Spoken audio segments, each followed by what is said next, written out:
Good day, my topic is all about inventory control and management. I will tackle here the inventory management techniques, the inventory control, and I also added here their differences and similarities. Now, let's start to talk about the inventory management.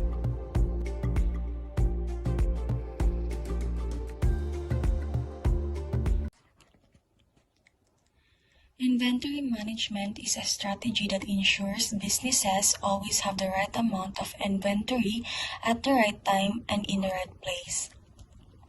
Meaning, diri ginasiguro ang mga negosyo o products nga nasa tama ang kadaghan sa inventory sa tama nga oras ug lugar. Inventory management tools enable businesses to calculate safety stock, calculate reorder points, accomplish demand planning and forecasting, and also it identify outdated items, and etc. For example, a soap manufacturer has already produced a batch of soaps that will be distributed to various retail locations. Because of the increased demand for soap, it reordered raw materials to begin production of the following batch. In this situation, the raw materials ordered in advance serve as the company's inventory. So, ang purpose sa inventory management kay para makabalot ta kung pila na lang ka stocks ang naata o kung asas ni sa bodega. Ang software sa inventory management nagasubay sa paglihok sa mga produkto gikan sa supplier hangtod sa customer pinaagi sa proseso sa manufacturing.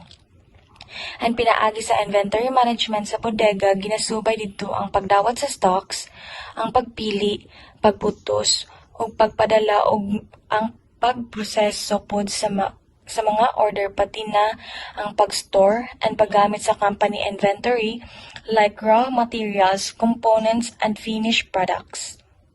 So, na ako experience gamay aning pag-inventory kay naka-work ko dati sa Davao sa Minute Burger.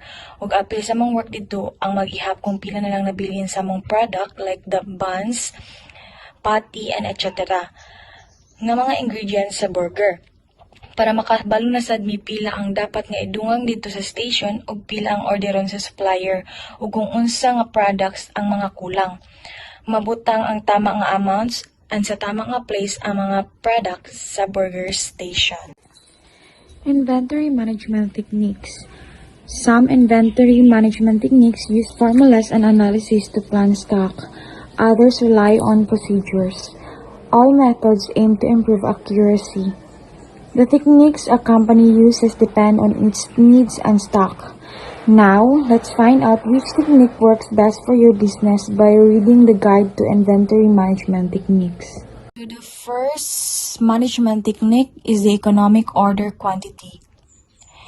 This formula shows exactly how much inventory a company should order to reduce holding and other costs.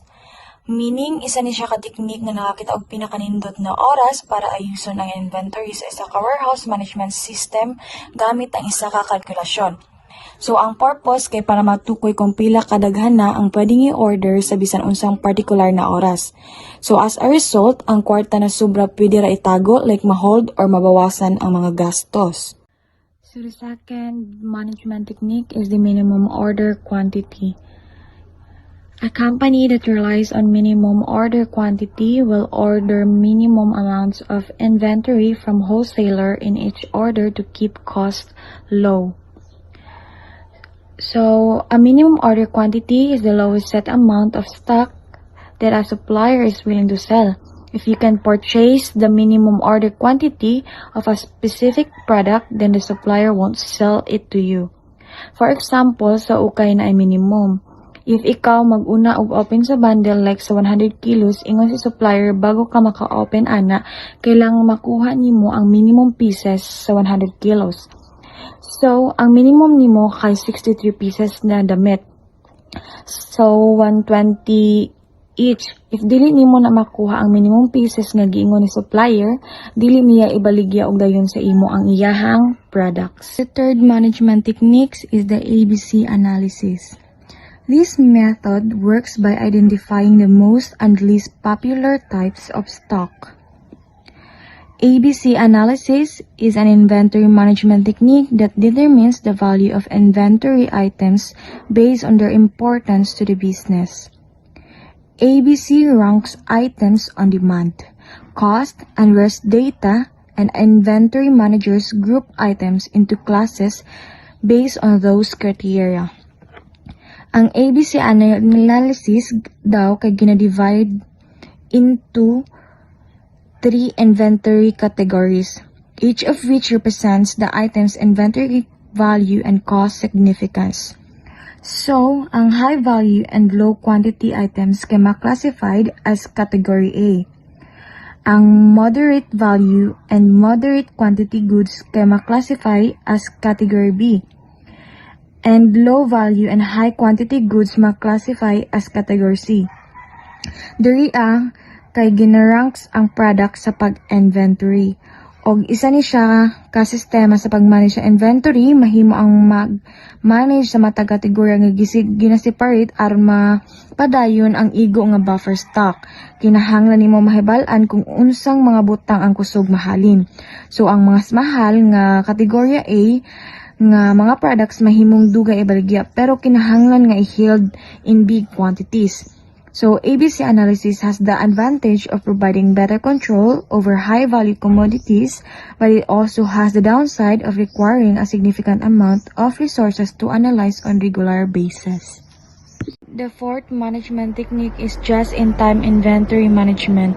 Companies use this method as an effort to maintain the lowest stock levels possible before a refill.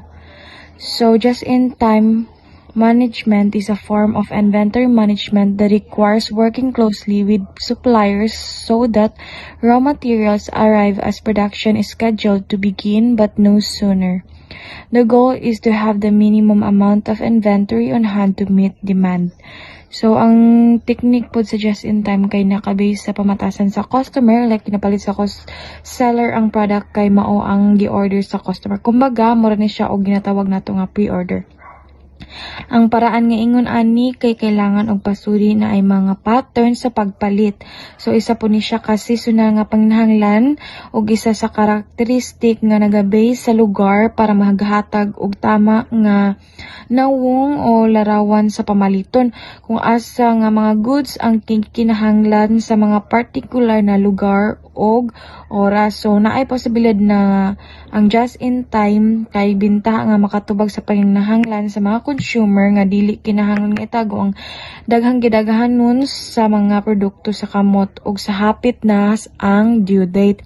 So nadyo panganib nga mali jud kaayo nga basahon ang demand sa market o sa hamon sa kuan sa pagbahin-bahin kay sa mga supplier kay pwede siya magresulta og out of stock.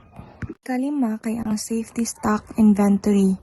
An inventory management ethos that prioritizes safety stock will ensure there's always extra stock set aside in case the company can't replenish those items.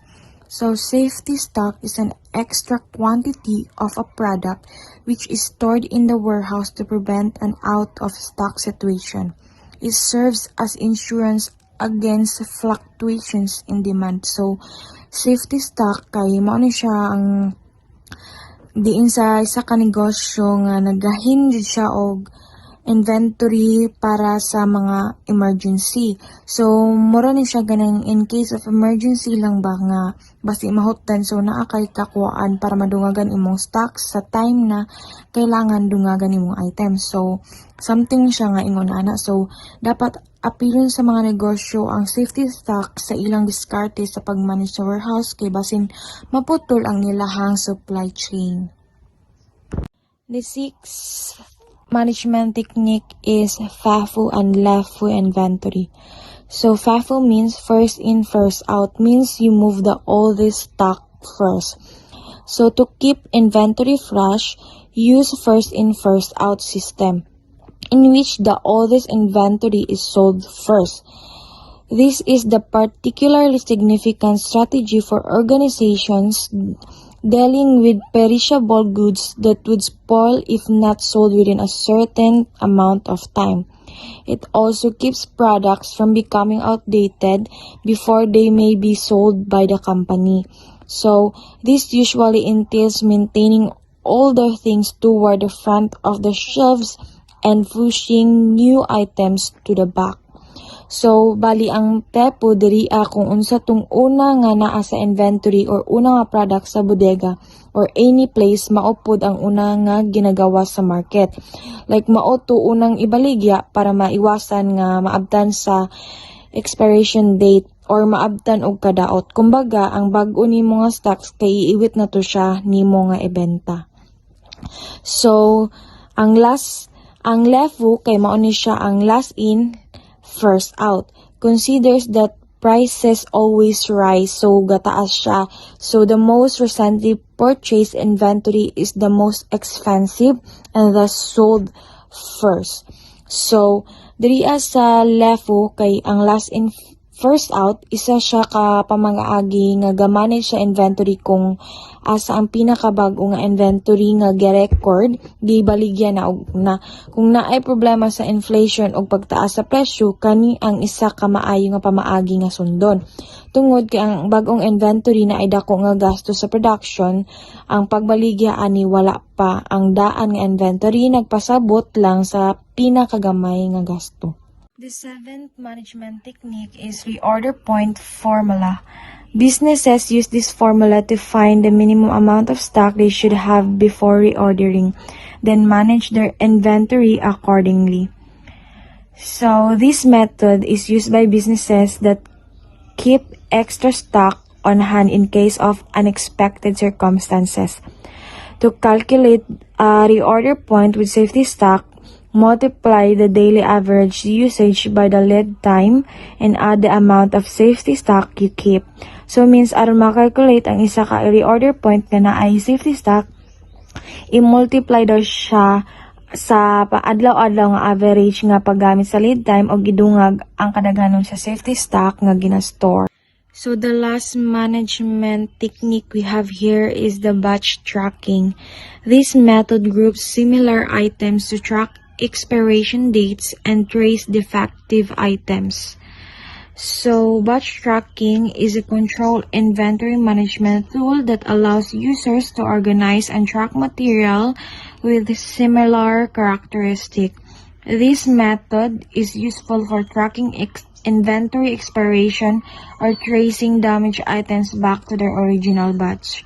So, meaning, kay ang batch tracking daw kay isa ka tool nga ga-manage sa inventory control sa kalidad or quantity na gahatag og daan sa mga user nga ayuhon og subaybayon ang materials sa magkapareha nga itsura. So ang paagi nga parehaan ni kay makatabang jud siya para masubaybayan ang mga pa-expire nga mga product sa inventory o pagsubaybay sa mga kanang nasira na item pabalik sa iyang original na batch. Let's move on to inventory control. So, inventory control addresses inventory already in a business possessions. So, it works at the transactional layer of an enterprise, resources planning system, and enables businesses to receive inventory, process interbench transfers, process receipt, pack and ship stock, process customer invoices, and process supplier purchase orders. So, inventory control, also known as stock control, refers to the process of managing a company's warehouse inventory levels. Also, ang proseso sa pag-control sa inventory nag-involve sa pag-manage sa mga butang gikan sa pag-order, sa tibuok nga pag-store, paglihok o paggamit ani ug hangtod sa ilang katapusang destinasyon o paglabay. So sa akong giingon ganina nga naka-experience ko pag-inventory sa Minute Burger, ginabuhat sa namo dito ang pagtipid sa products na ay date og pieces nga dapat ma-consume or should I say mabuhat o magamit ang ingredients kumbaga na ay limit. Di ba matingala mo reklamo mo pati nga usahay ang coleslaw. Unsa man ni oy gamay ra kay ang sauce, gamay ra kay ang coleslaw tungod kay ginatansya na siya. Kay dili pwede nga daghan pag-buns nga mabilin og pati burger unya ang mga sarsa na hurot na dayon. So naadjud ang pag-manage sa pag-control sa products. So lastly, I will discuss the differences between the two, inventory management and inventory control. So, inventory management kay ga-focus ni siya sa pag-reorder sa mga goods. So, ang inventory control pod kay kani siya ga-associate ni siya with ensuring that the inventory in the warehouse is naa sa good conditions. So, ang similarities nilang duha kay both sila inventory control and inventory management kay ga-track and manage sa stock. So, inventory control is a part of the overall inventory management process and track daily trends for each item. And inventory management kay follows broader trends over longer periods. Okay, that's all. Now I am open for questions, or you might add any ideas or suggestions to my discussions for me to have the knowledge also. So, thank you everyone for listening. Bye.